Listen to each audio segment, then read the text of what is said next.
मैं कहना चाहता हूं कि इस समय पूरे भारतवर्ष में जिस तरह से युवा पीढ़ी हर क्षेत्र में आगे जा रही है, निश्चित रूप से इस विद्यालय का बच्चा भी कोई स्पोर्ट्स में अच्छा जाएगा, कोई संगीत में, कोई शिक्षा के क्षेत्र में, तो कोई सामाजिक क्षेत्र में अपना नेतृत्व करेगा।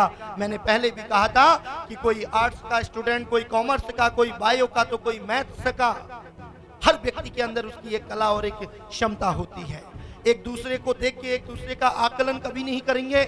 एक दूसरे को देख के एक दूसरे को बड़ा दिखाने के लिए हम स्वयं को नकारात्मक चेष्टा की ओर नहीं जाएंगे, और हम बहुत आगे जाए न जाएं, लेकिन अपने मनोबल को कभी कम नहीं होने देंगे।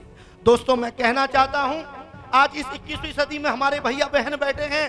कौन कहता है कि SGRR का ये बच्चा अपने आप को नहीं संभाल सकता है? जब प्राचीन भारत की ओर अगर हम बात करें, तो इस भारत के राष्ट्र निर्माण में थोड़ा इतिहास के पन्नों को पलटने की जरूरत है। प्राचीन भारत से लेकर मध्य भारत तक और वर्तमान आधुनिक भारत के इतिहास को अगर आप देखोगे, एक समय वो भी रहा जब चंद्रगुप्त विक्रमादित्य के गुरु और चाणक्य के एक आह्वान पे लाखों युवा सड़कों पे उतरे। उन्होंने देश के लिए अपने आप को बलिदान कर दिया। आपने एक मध्यकालीन ऐसा भी योद्धा देखा जिसका नाम महाराणा प्रताप के रूप में हम अपने आप को गौरवान्वित करते हैं, जिसने घास की सूखी रोटियां खाने के लिए तो जो उत्साहित हुआ, लेकिन हिंदुस्तान को जिसने झुकने नहीं दिया, स्वयं को बलिदान राष्ट्र के निर्माण के लिए कर दिया, लेकिन मेवाड़ को किसी के आगे झुकने नहीं दिया। ये वो योद्धा थे जिन्होंने अपना बलिदान किया, लेकिन भारत माँ को कभी झुकने नहीं दिया।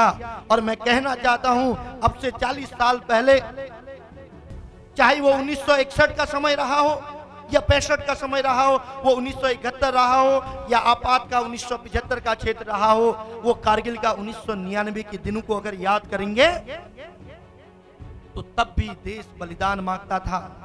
आज बलिदान मांगने की आवश्यकता नहीं है, लेकिन उस समय देश बलिदान मांगता था। और आज उस बात को अगर हम याद करें, तो लाखों माँ ने अपने पुत्र को जब कारगिल में युद्ध लड़ रहे थे, तो वो हर माँ के मुंह से एक शब्द निकलता था, और वो माँ एक खत लिखती थी। दोस्तों, मैं वर्तमान भारत की बात करने से पहले अपने योद्धाओं को, शहीद वीर सैनिकों को, कुमाऊं और गढ़वाल रेजिमेंट के जवानों को प्रणाम करता हूं, और आपके मम्मी पापा को भी नमन करता हूं, और जो आपके घर के बड़े बुजुर्ग इस समय देश की रक्षा करने के लिए वीर जवान योद्धाओं के रूप में सियाचिन से लेके कारगिल तक, जम्मू कश्मीर से लेके पाकिस्तान बॉर्डर तक खड़े हैं, उनको भी मैं सलाम करना चाहता हूं। तो माँ उनको आज भी खत लिखती है, उस समय भी खत लिखती थी, और कहते हैं कि अम्मा ने खत लिखा बड़े चाव से, अम्मा ने अपने पुत्र को खत लिखा बड़े चाव से, पुत्र पुत्र दूध न मेरा लजाना, एक इंच भी पीछे मत हटना, चाहे बूटी बूटी कट जाना। एक माँ कहती है कि बेटा, मुझे दुख इस बात का नहीं कि तू बच के लौट के आएगा या नहीं, लेकिन मेरा निवेदन है, इस भारत माँ को कभी झुकने मत देना। मैं निवेदन करना चाहता हूं, जब कारगिल का युद्ध था, उससे पहले 1965 और 71 का युद्ध हुआ। आज हम लोग इस विद्यालय में बैठे हैं, थोड़ा मैं सुनाऊंगा भी आपको। आप अपने आप में विचलित मत होना, क्योंकि मैं आपकी तारीफ करने नहीं आया हूं, मैं तो केवल आपको जगाने आया हूं। मैं कहना चाहता हूं कि जब तमाम प्रकार के युद्ध होते हैं, कल भी एक माँ ने अपने पुत्र को शहीद होते हुए देखा है। कल एक पिता के बुढ़ापे की लाठी टूटी है, कल एक माँ के मांग का सिंदूर मिटा है। दोस्तों, मैं कहना चाहता हूं कि उस समय जब हम विद्यालय में पढ़ते हैं, जब हम राष्ट्र के निर्माण की बात करते हैं, उस समय एक बाप के बुढ़ापे की लाठी टूट जाती है, एक छोटी सी बच्चियों की चोटियां कट जाती है, एक माँ के हाथों की चूड़ियां मिट जाती है, एक बुढ़ापे में पिता की लाठी टूट जाती है। अरे दोस्तों, आपके लिए तो एक इंसान मरता है, दोस्तों आपके लिए तो एक इंसान मरता है, लेकिन एक माँ के बुढ़ापे की लाठी टूट जाती है, एक घर की चूल्हे की रोटी बुझ जाती है। मैं निवेदन करना चाहता हूं, आपका कर्तव्य है हिंदुस्तान की एकता और अखंडता को बनाने का, क्योंकि इस समय आप ठंड में -डिग्री टेम्परेचर में बैठे हुए उन जवानों को अगर नमन नहीं कर सकते, तो इस शिक्षा का भी दोस्तों कोई महत्व नहीं। क्या फायदा वो बीटेक करने का, वो क्या फायदा फिर 80% 90% का लेने का, जिसके मन में अपने देश के प्रति, अपने समाज के प्रति, अपने राष्ट्र के प्रति प्रेम नहीं, वो माँ के प्रति कभी प्रेम नहीं न्यौछावर कर सकता। और जो अपने माँ बाप का नहीं हो सकता, वो कभी किसी समाज का निर्माण नहीं कर सकता। मैं कहना चाहता हूं दोस्तों, ये मुद्दत है, ये शिद्दत है। यहां पर सीखना भी होगा, सोचना भी होगा और अपने अंदर की वो सकारात्मक ज्वाला को फिर से बाहर निकालना होगा। क्योंकि अगर समय निकल गया, कहते हैं कि करता था तो क्यों किया। किसी ने बहुत अच्छा कहा है कि करता था तो क्यों किया, अब काहे पछताओ। जब पेड़ बबूल के लगाए तो आम कहां से खाओ। तो ये कहावत तब तक सिद्ध नहीं होगी। कहते हैं कि चिड़िया चुग गई खेत तब पछतावत होत क्या।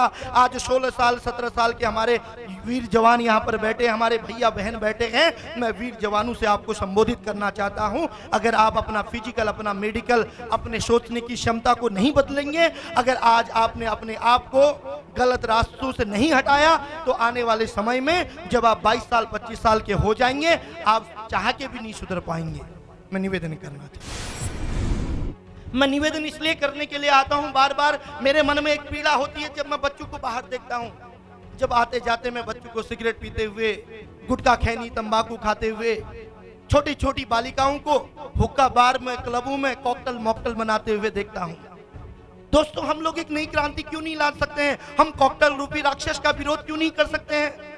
अगर एक दोस्त की बहन की शादी होती है तो बारात में 4 लोग खड़े नहीं होते हैं। कोई उस बहन को ये नहीं कहता है कि भाई बता मेरा लायक क्या मदद है, लेकिन दोस्तों से जरूर कॉकटेल की बात करते, बोलते हैं भाई बता व्यवस्था क्या है। और दुर्भाग्य देखिए इस प्रदेश का, दुर्भाग्य देखिए, जिस समय सियाचिन में एक बॉर्डर में देश का सैनिक गोली खाता है, उस समय हम छतों में कॉकटेल मना रहे होते हैं।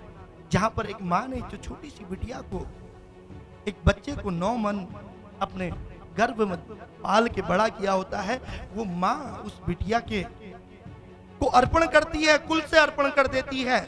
और वहीं पर हम शराब और तमाम प्रकार के नशा करके नौटंकी करने का काम करते हैं।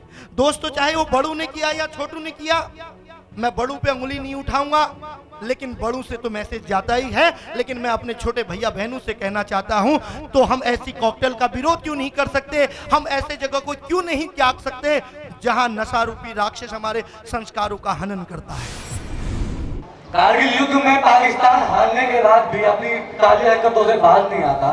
शुरुआत करता हूं अपनी एक शायरी के साथ कि जुनून में जो निकले थे घर आ गए क्या, जुनून में जो निकले थे घर आ गए क्या, जुनून में जो निकले थे घर आ गए क्या, सफर के इतिहास से घबरा गए क्या, परिंदे फिर फड़फड़ाने लगे हैं, जो नोचे गए थे वो पर आ गए क्या।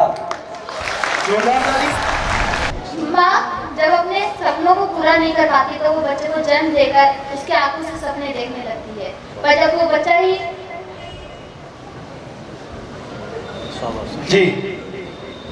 जब वो बच्चा ही नशे का शिकार हो जाता है तो सोचो उस माँ के दिल पे क्या गुजरती होगी।